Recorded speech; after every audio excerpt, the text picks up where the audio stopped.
से हुआ आगे का पथ ज्ञात। शेषराज पहुंचे, वहां भरत को आगे का रास्ता मालूम हुआ। इस प्रकार चलते चलते वाल्मीकि जी के यहाँ पहुंचे। तब सुना उदय हो रहे भाग्य उस चित्रकूट की धरती के, जहाँ चित्रकूट में प्रभु श्री राम बैठे हुए हैं।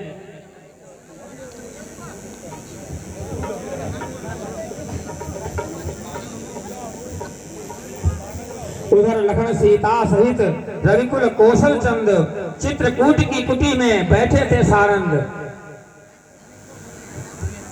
प्रेममयी ने प्रेम पर प्रश्न किया था आज, उत्तर में कह रहे थे श्री रघुवीर रघुराज।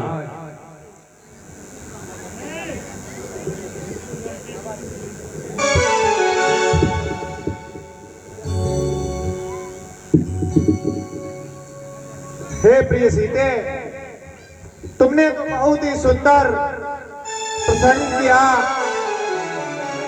प्रेम तो जगत की वह चीज है, जब भी मनुष्य अपना जीवन और इस धरती पर आता है तो वह अपने साथ ही वह अधिकार लेकर के यही जन्मता है। निज स्वरूप है प्रेम का निर्मल आत्मिक प्रेम, दूर नहीं है यहाँ से वो परमात्मिक प्रेम। इस प्रकार चल रहा था जब यह प्रेम प्रसंग, तभी वहां पर हो गया अकस्मात रसभंग। कुछ भील आए, उन्होंने खबर दी, हे वृक्षो सुनिए, भरतलाल दलबल सहित आते हैं इस ओर। देखिए उधर नवमंडल में ऊपर को धूल चढ़ रही है, वो धूल इसी सेना की है, सेना वो इधर बढ़ रही है। 100-200 नहीं, हजारों ही साथी हैं साथ भरत जी के, अच्छे न दिखते हैं विचार कौशल के नाथ भरत जी के। राम जानकी मौन थे सुनकर ये संवाद, किंतु लखन के उस समय उठा क्रोध उन्माद। बाण धनुष पर चढ़ गया, लगनी छड़की देर, सोते सोते जिस तरह जग जाता है शेर।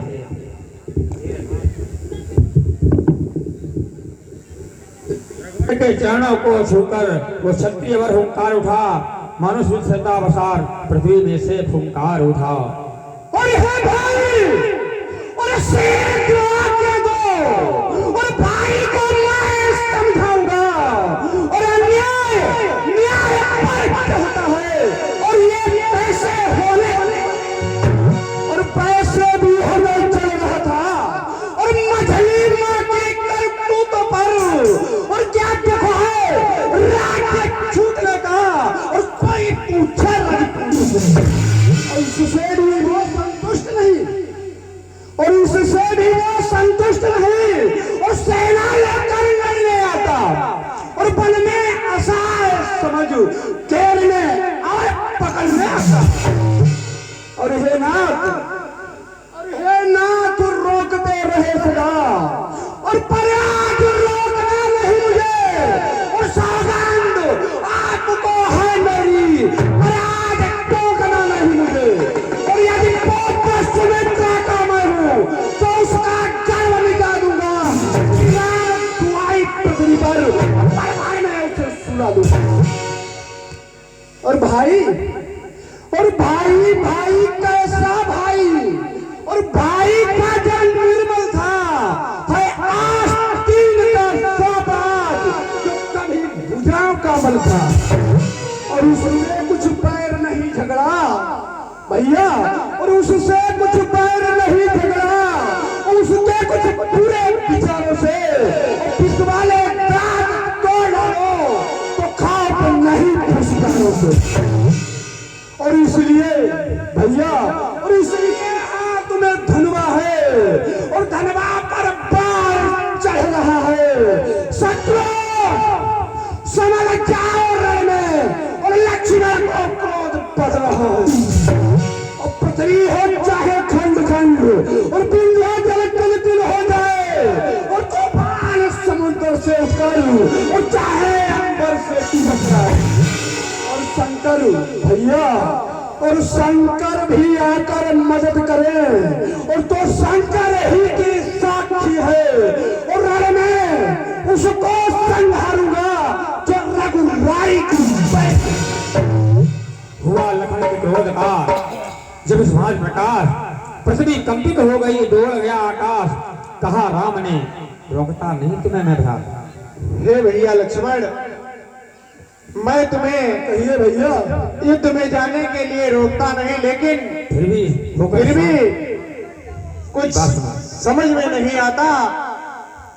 और पहले तो भरत गिर गया था, यह समझ नहीं अब आता है। उस जैसा तो सुशील भाई हर जगह न पाया जाता।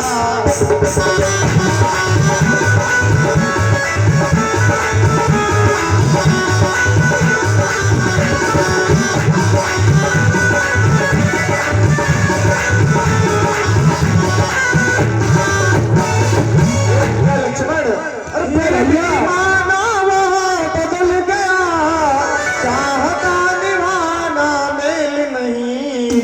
और उससे और उसकी सेना से जय पाना कोई खेल नहीं।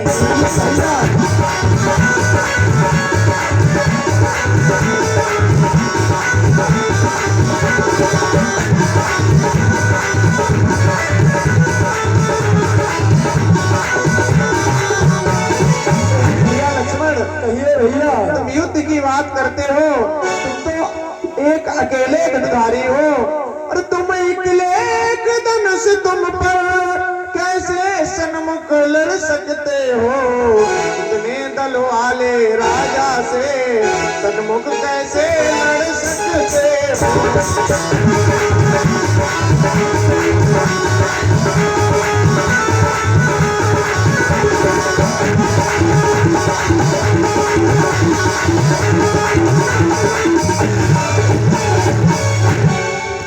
हे भैया लक्ष्मण, कहिए भैया। मैं तुम्हें युद्ध के लिए आज्ञा क्यों कैसे दे सकता हूँ। भैया, और जब तलक भरत था धर्मवान, उसको हम दबा न सकते थे। मैं क्या सौ लक्ष्मण भी उसको लड़ने में हरा न सकते थे।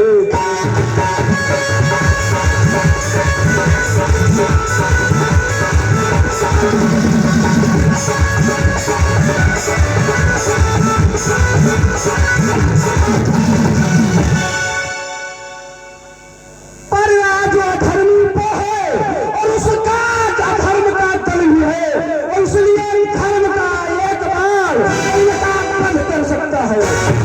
भैया, और बस समाधान हो गया नाथ प्रभु, बस समाधान हो गया नाथ। और आज्ञा तो तिरव मचल रहा, और अपनाने तो चाकरी अकाल हो, भीतर ही भीतर। अन्यथा शत्रुओं का संहार पार हो जाएगा, अन्यथा दास की सेवा में। जय हो।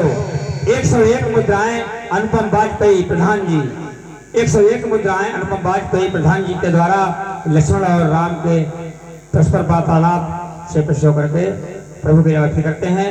प्रभु उनकी अपनी दया दृष्टि हमेशा बनाए रखें। ये कहकर खींची तुरंत चुटकी में धनुडोर, और जाने को तैयार थे भरत लाल की ओर। इतने ही में हो गया दृश्य और का, और एक बावला आ गया सन्मुख से उस ढोल। नंगे पांव हैं, कीचड़ मिट्टी में लसे हुए हैं, रक्त बह रहा है।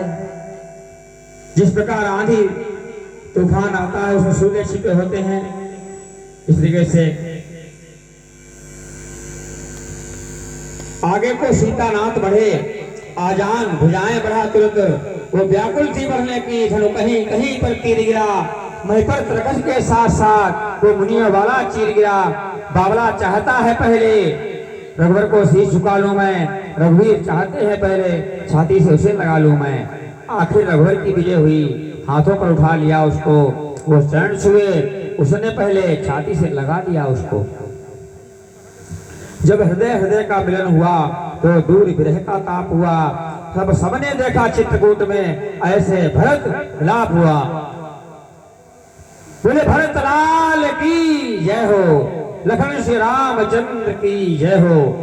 इस प्रकार जब भरत विलाप देखा लक्ष्मण लज्जित हो गए, मन ही मन था खेद, किंतु राम ही ने वहां जाना वो सब भेद। हटे राम, तब लखन ने छुए भरत के पांव, साथ साथ वो धनुष भी गिरा छूट उस ठाव। इस देखकर राघव को थोड़ी हंसी आई, आंचल की ओट मैथिली की क्षण मुस्काई थोड़ी। सीता ने भी विगत होकर हाथों पर उठा लिया भरत जी को, आशीष से प्यारे वचनों से आनंदित किया भरत जी को। इतने में शत्रुघ्न आए और प्रणाम किया प्रभु को। इधर फिर प्रथम मिले कैकेयी से उस मां ने आशीर्वाद दिए और सब चाकर सच्चे मन से उनका वहां प्रसाद दिया। और सुमित्रा कौशल्या दोनों को सादर शीश नवाया। इस तरीके से चित्रकूट में सुखद मिलाप हुआ। भूपति का सुरपुर गमन सुनकर सीतानाथ उदास हुए, शोक मनाया और उस दिन सबने निर्जल का व्रत किया, पिंड अपने पिता को दिया, श्राद्ध किया श्रद्धा सहित मंदाकिनी के तीर। अगले दिन वन में जुड़ा एक बड़ा दरबार थी, जिस पर उस अवध की राजसभा बलिहार। इस ओर वशिष्ठ सहित ब्राह्मण ऋषियों का दर्शनीय दल है, उस ओर भरत जी के समीप प्रेमनी प्रजा का मंडल है। पीछे माताएं, ऊंचे पर नीचे हैं दास और दासी, है मध्य राम जन की लखन, सम्मुख है जिनके बनवासी। भरतलाल कहने उठे मन के जो भी विचार, उसी समय लाए वहां दूत कुछ समाचार। देखा जनक जी आए हुए हैं मिथिला से, जनक जी आए, उनसे मिला, सब लोग उन्हें प्रणाम किए। जनक